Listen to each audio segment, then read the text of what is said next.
Welcome everyone to the virtual field trip. My name is Darren Heaton with Science of Sport. Thank you all for joining to this episode where we're going to be talking about STEM degrees, sports management, and resume building.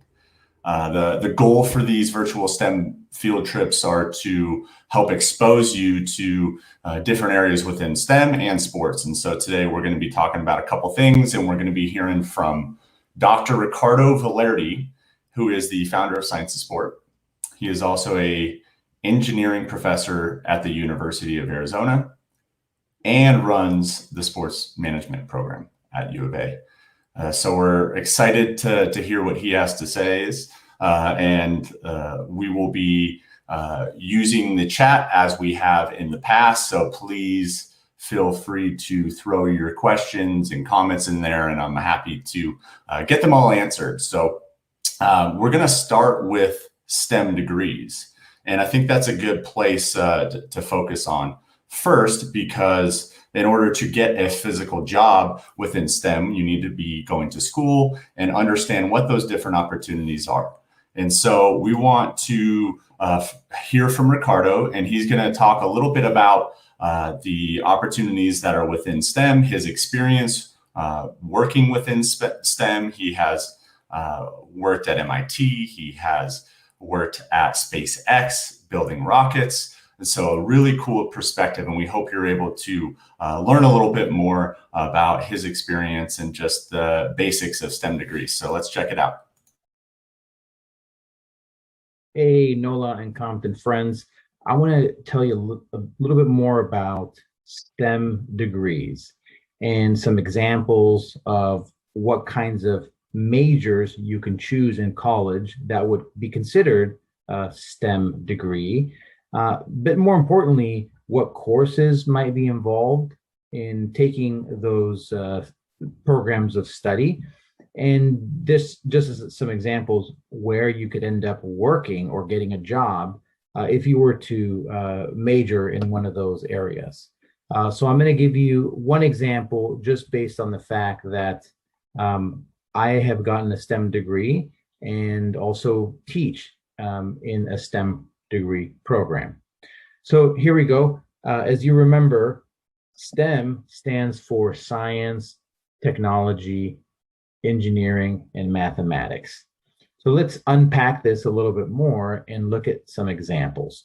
So if you were to major in a type of science, this would mean you would get a degree in biology, chemistry, physics. There are many more examples. These are just three of the very frequent or commonly popular degree programs at universities.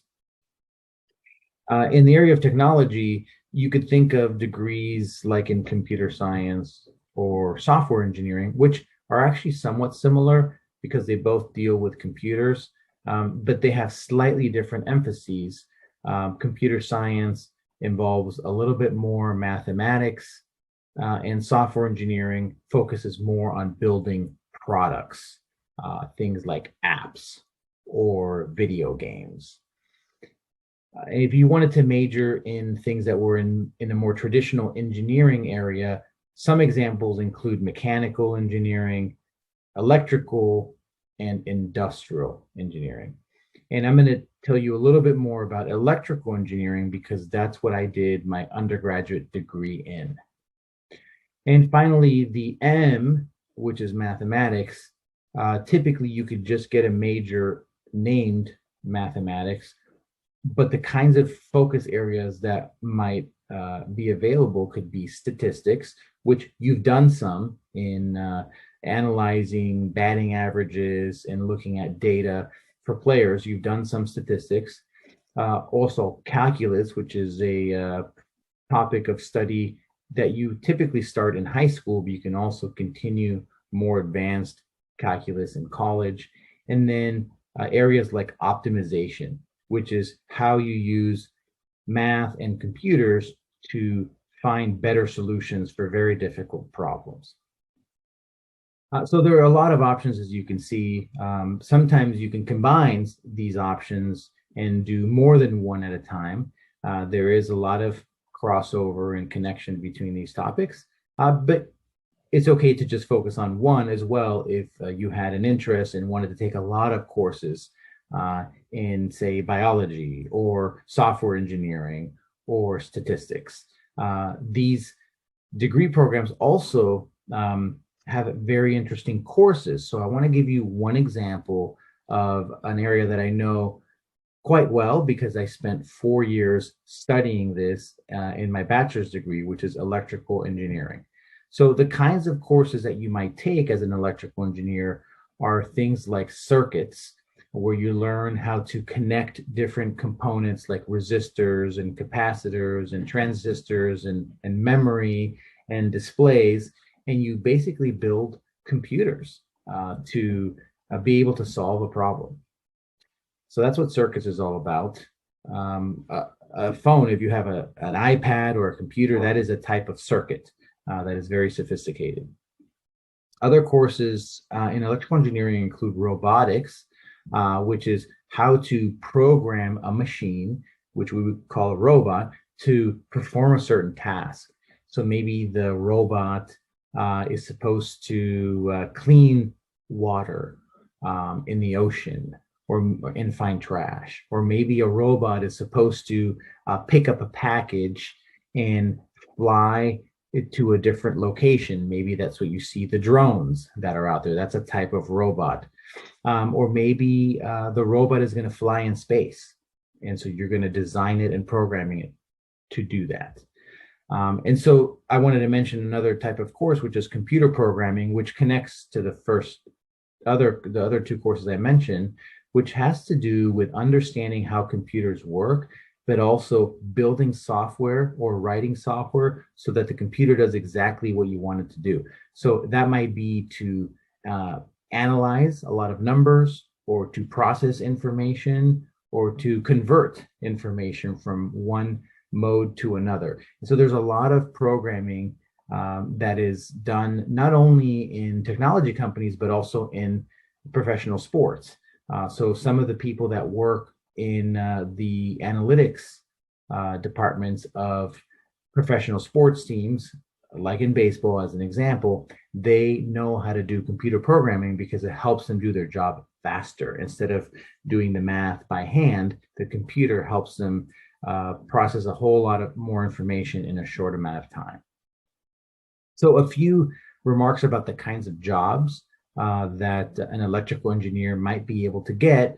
And this is actually from experience of either friends of mine who studied electrical engineering, who now work at these companies, or recent graduates of electrical engineering programs from the University of Arizona who have gotten these jobs at places like Tesla, which you may have heard of this company. They make electric vehicles.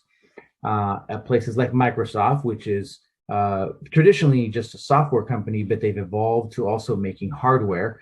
So if you own an Xbox video game console, that's made by Microsoft. So they make a lot of different kinds of products, like the computer that I'm using to record this video is made by Microsoft, both the hardware and the software. And then, of course, Amazon. Many of you may have heard of this company, which initially focused only on selling books online, but now over half of the online purchases through the internet go through Amazon.com. And they hire a lot of different types of engineers, but they've also hired electrical engineers to help them build better systems, better computers, better networks, so that they can support their clients when they want to go out and build something. So I hope that this overview presentation gave you a little bit of a sample of the kinds of STEM degree programs that are available. Again, electrical engineering is just one of many, many options. But I hope that if you meet somebody who's studied these things in college, like math or physics or biology, you can ask them questions about the kinds of courses that they took and understand how that education allowed them to get jobs where they can use that knowledge to solve problems for people. Okay, have fun. Have a good one. Awesome. Thank you, Ricardo. Love to hear all about it. And I think that there are a lot of similarities there as it relates to jobs within the sports world, too. So you have the statisticians, you have engineers, you have groundskeepers, you have doctors. And so there are a number of different positions that are within sports in the front office that are focused around STEM. I actually worked for the Arizona Diamondbacks in the front office and the LA Galaxy. And my focus was really geared around ticket sales, partnerships, community outreach, different events that we would have at the stadium. And, dealing with tickets on a daily basis, there's a lot of math that's tied into that, whether it's the ticket price, whether it's your commission, whether it's putting together a partnership where there will be, a company that will be tied on to it. So when you go to a stadium and you see all of those different logos that are around the ballpark, it's because there's a partnership element to it. There might be something that's just their signage on the wall, and there might be things that are a little bit more elaborate that include certain events like bringing all you students out to the stadium and doing a field trip there. So my focus kind of was within that, and not necessarily a STEM job per se, but it included a number of different STEM elements. And I think that's an important message to reiterate, that you'll be using a lot of these different elements on your day-to-day life to help you become a better athlete and help you become better within your job in the future too. So let's move along here. Remember that we'd love to hear from you guys and throw some comments into the chat so we can get them answered.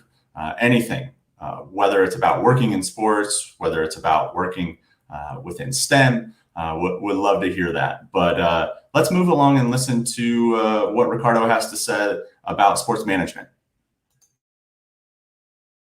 Hey there, NOLA and Compton crew. Ricardo here again. Just wanted to say hello and share with you some ideas on what sports management is, and specifically how that is an option to study at a university. My background is I'm a professor in the College of Engineering at the University of Arizona, but I also happen to teach in the sports management program. So I want to share with you a couple of thoughts about what that is all about, and give you some insight into some courses and maybe even places where people who major in sports management go to work. So again, this is all about sports management, just as one example of what is offered at the University of Arizona. The first thing that I want to mention is that there are a lot of different types of college degrees, and I want to give you 3 different levels as examples of the types of degrees. Most of you have probably heard of a bachelor's degree, which is the most common college degree that you can get, and that typically takes 4 years to complete after high school. And the types of bachelor's degrees that you can get, there's many, but engineering is one example, science is another, and of course, business is yet another. And we're going to talk a little bit more about the business option in the context of sports management. But there's a lot of other options for bachelor's degree. There's maybe majoring in mathematics, or majoring in music, or philosophy, or economics, or psychology. Those are all additional options for the bachelor's degree. If you wanted to continue with university education, you could also get a master's degree after finishing the bachelor's. And there are a lot of options for master's degrees as well. You focus a little bit more on courses like engineering or science or business. In business, it's called a Master's in Business Administration, or an MBA. But you can also get master's degrees in the other topics I mentioned, like economics, or physiology, which is the study of the human body, or chemistry, or sociology, or political science. There's a lot of options for master's degrees.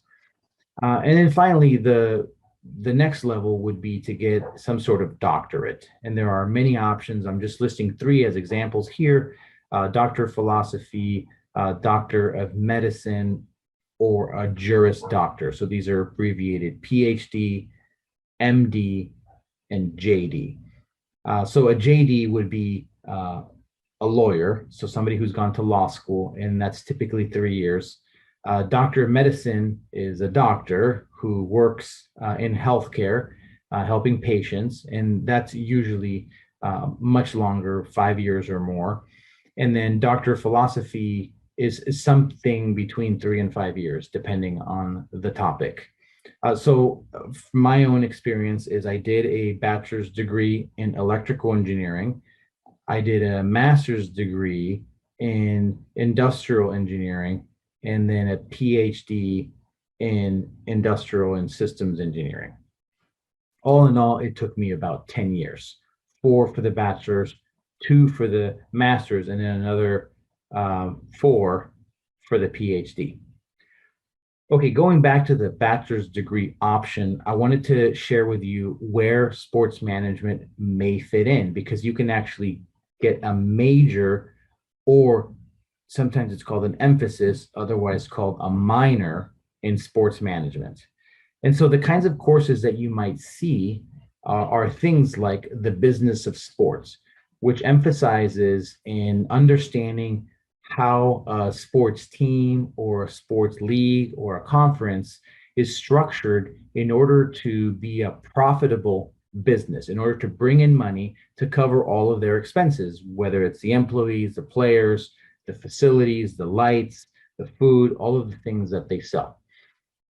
Another course that is available in sports management is sports communication, which focuses on getting the message out on different media, which might be written newspaper, it might be video, it might be a podcast or radio, or it might be YouTube videos or some other digital medium. So sports communication is trying to understand what the best way is to engage fans and clients. Sports marketing is also an option, another course that can be taken, which focuses more on how do you engage corporate sponsors, or how do you engage fans so that they understand your brand better and they can contribute and be part of the brand, either by buying a t-shirt or sponsoring a sign, or maybe even being the title sponsor of a stadium or arena. And so there's a lot of levels of marketing, but it's also an important topic to understand. And last but not least, the fourth example is a course that I teach at the University of Arizona, which is sports analytics, which relates very closely to the things you've been doing in the Science of Baseball camp, because we use math and science to better understand how player performance, team performance, but also how to optimize and make all those things better through the analysis of data. So I wanted to show you an example of more courses, and I'm going to point you to just what we offer at the University of Arizona, which is a series. Here's a handful of courses that you might see here. And when you click on the little down arrow, you can see a more detailed description of each course. So sports administration is one example, sports tourism, sports negotiation, and of course, things like the life cycle of elite athletes, another interesting topic. So feel free to check out the webpage for more descriptions of these kinds of courses. Just be aware that the letters and the numbers actually do mean something. The letters is an abbreviation for management, meaning that this is in the management department, or management is also another word for business. So if you were in the business school, you would take these types of courses. And then the number that follows it, usually a 3-digit number, it tells you the sequence in which you should take the course. So the first number, the leading digit, is a 3 for all of these courses. that means that you should be taking this course in your third year of college. Remember, for a bachelor's degree, it typically takes 4 years. So sports management courses are typically aimed at students who are in their third or fourth year of university, which is in like high school, it's also referred to as junior year and senior year. Okay, so I hope that gave you a little bit of background on sports management and the types of courses that can be taken. As you can imagine, once somebody has a degree or some courses in sports management, they prepare themselves better for working in industry. And so that might be working for a Major League Baseball team in sales or marketing or analytics, or it might be working for an NBA team, or maybe not pro sports. It could be college sports that they work at, because a lot of universities have college sports and they have a large staff that they use to manage the department and get all the things done that they need to. But even beyond the traditional sports jobs, you also have companies who make products who sell to sports teams. Think about all the equipment, for instance, Franklin Sports or Nike. Those are equipment manufacturers that sell to teams and leagues, but also working for big events like the Olympic Games that you're going to see next week in Tokyo. You can imagine all the employees that it took to pull off an event like that. So there's a lot of opportunities in the professional, college, and amateur sports worlds. Taking courses in sports management is one way to line yourself up for a job in sports. I hope you learned something from this, and I encourage you to check out the website that I've sent to look at in more detail the course descriptions that I provided as examples. All right, take care.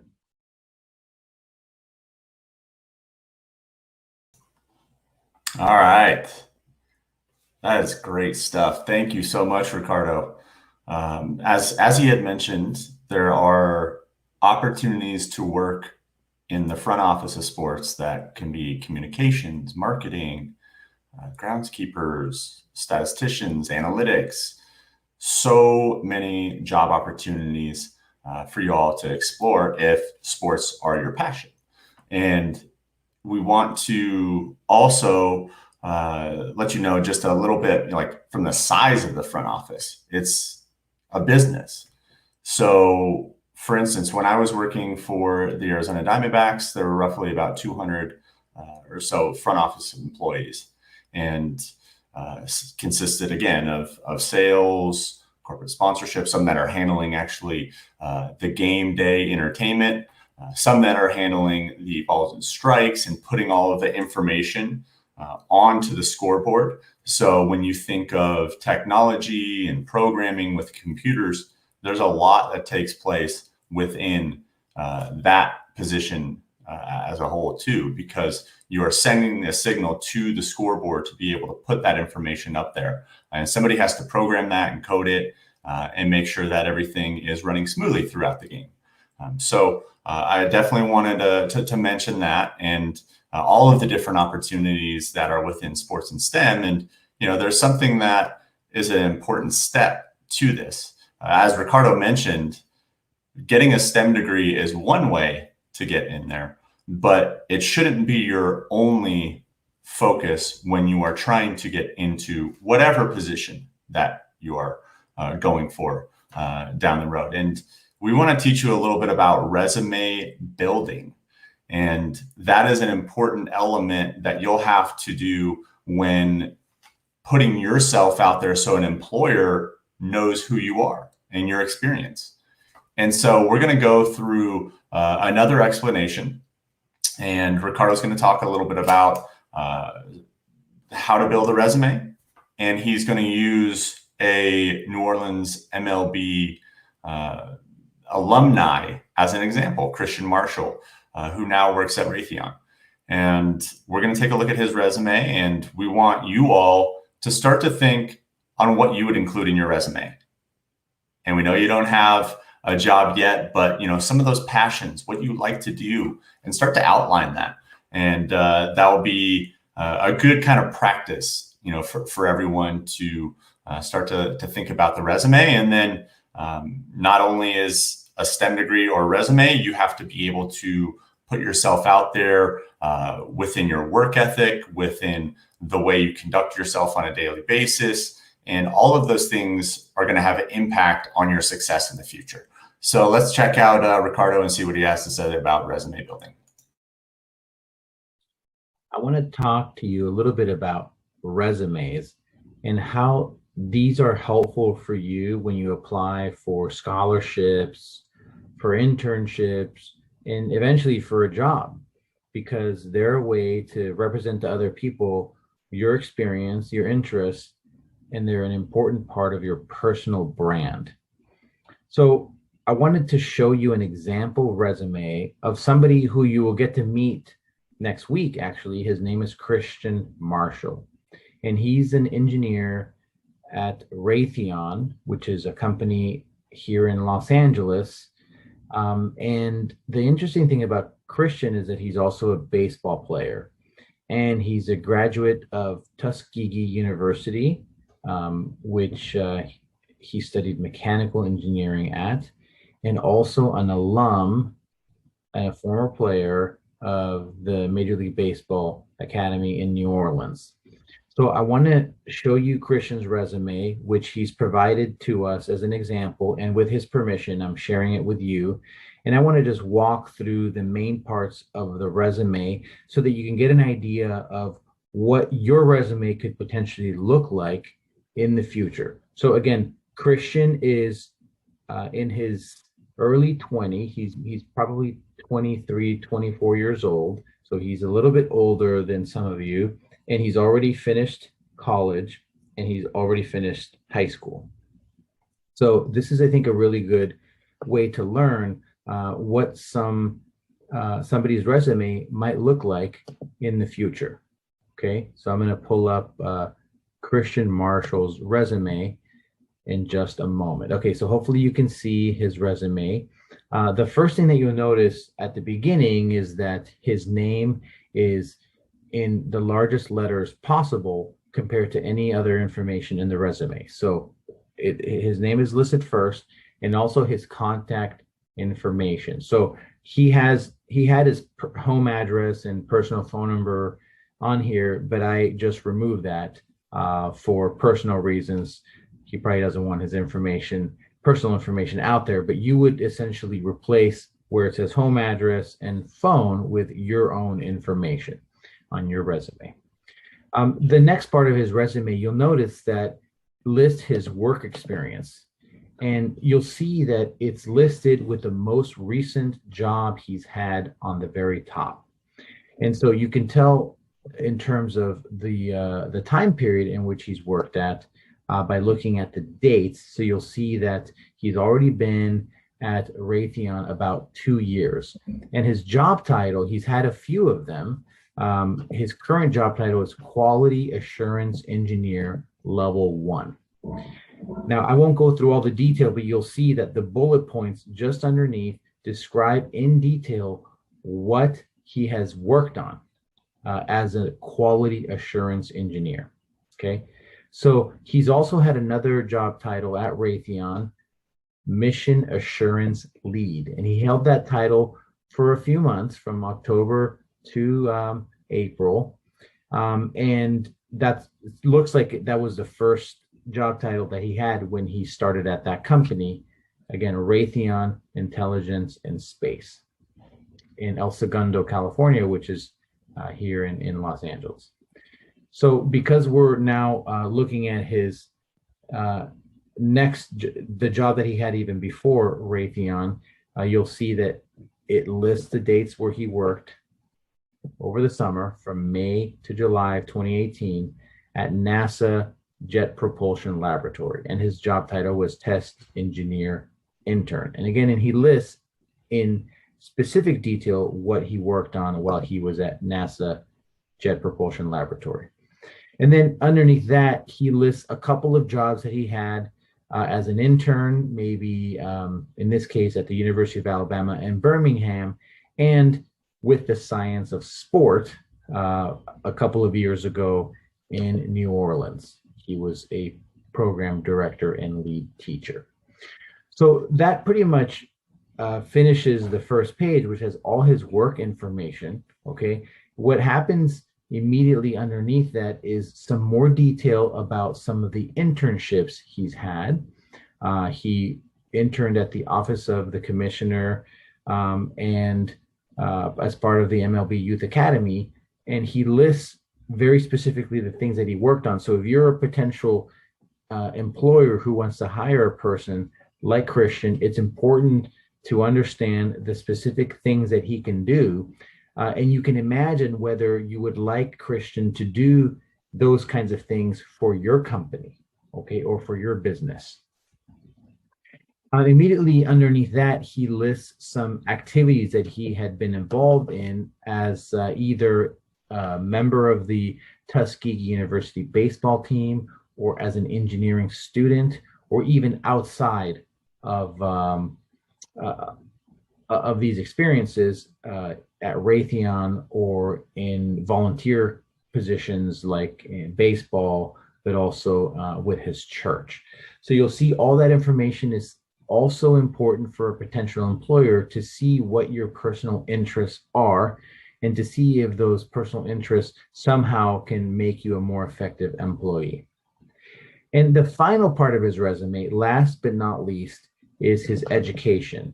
And it's important to list what kinds of degrees you obtained and at what university. Okay, so you'll see here, he attended Tuskegee University.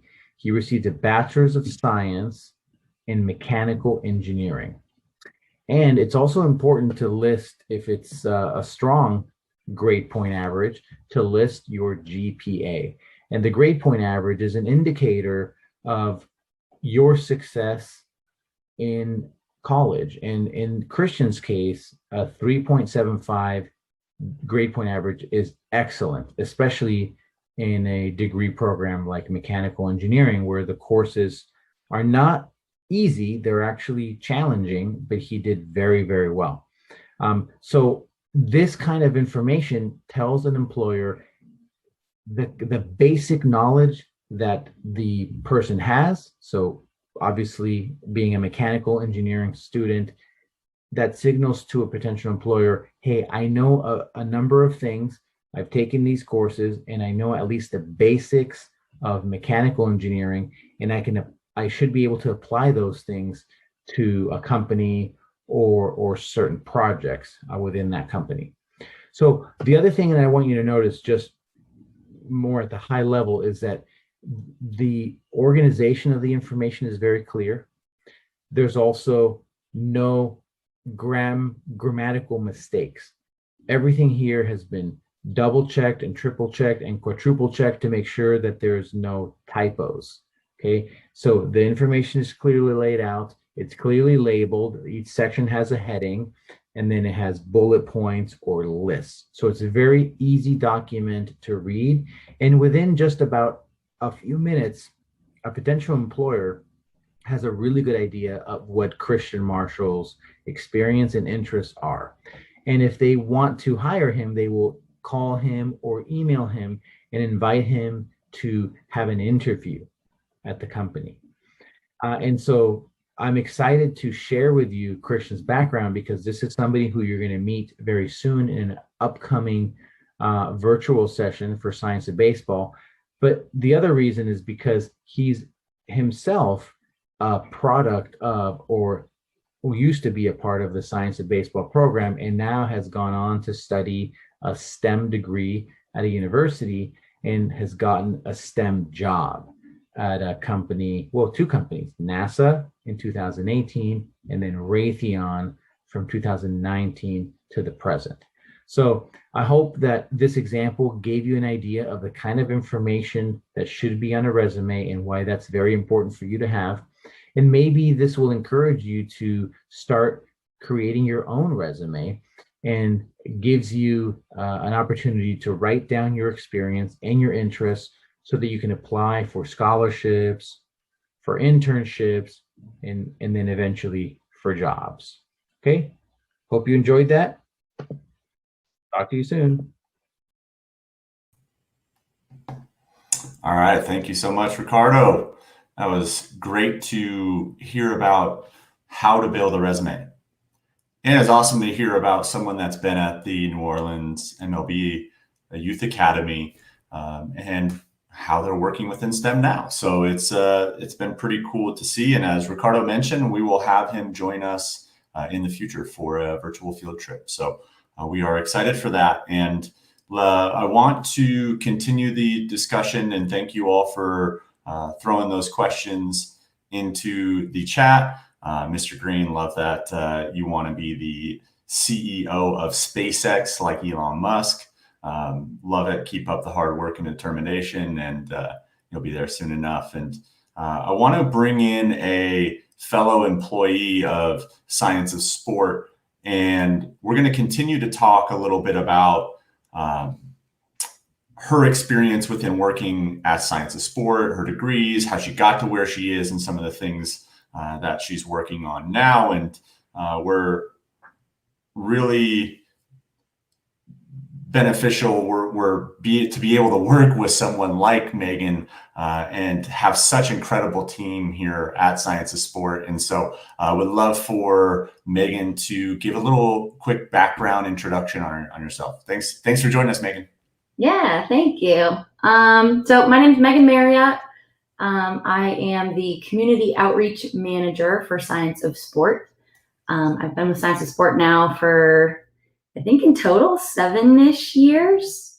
So worked with Darren every single one of those years and Dr. Valerdi every single one of those years. And since just the three of us, we've grown to a really, a team of 6 really strong individuals, and we all, help each other out, and we all come from very different backgrounds, but mixing all those backgrounds together really helps us be able to do what we do for you guys and be on here with virtual field trips and whatnot.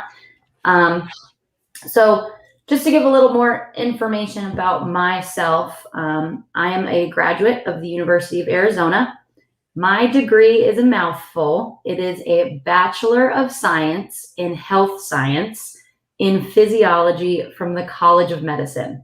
So what all of that means is I have a Bachelor of Science. Since I was in the College of Medicine, it's called a Bachelor of Science in Health Science. And my degree focus was physiology. So Dr. Valerdi mentioned it a little bit when he was talking about STEM degrees. Physiology is the study of the human body and all of its functions. So we all have a human body and we all have all kinds of functions that go on. And it's really important to know why certain things happen and how to combat injury, or if you want to be a physician or a doctor, it's really important to know the human body backwards and forwards. I also, within my degree of physiology, I emphasized, so I had a really, really strong focus in cardiorespiratory physiology and exercise physiology. So I studied all about exercise physiology and peak physical fitness and physical performance. And also cardiorespiratory physiology is all about your cardiovascular system, so your heart and your blood and all of your vessels and moving all that stuff around, and the respiratory system, so your lungs, your breathing, and how all of that kind of ties into exercise and wellness and overall physical fitness. And then I also minored in Spanish. So you can do things in college called minors, where it's kind of like a half major. So it's half the time essentially, and you can still get a degree in it. So I have a minor in Spanish. So I do speak a little bit of Spanish. I'm sure a lot of you speak much better Spanish than I do. I don't really get to practice that often. But that's just a little bit about my degree. Darren, you want me to talk a little bit about my back here? Absolutely, but you have to answer in Spanish, so I'm gonna really test. I won't put that on you. But can you just simplify what physiology means?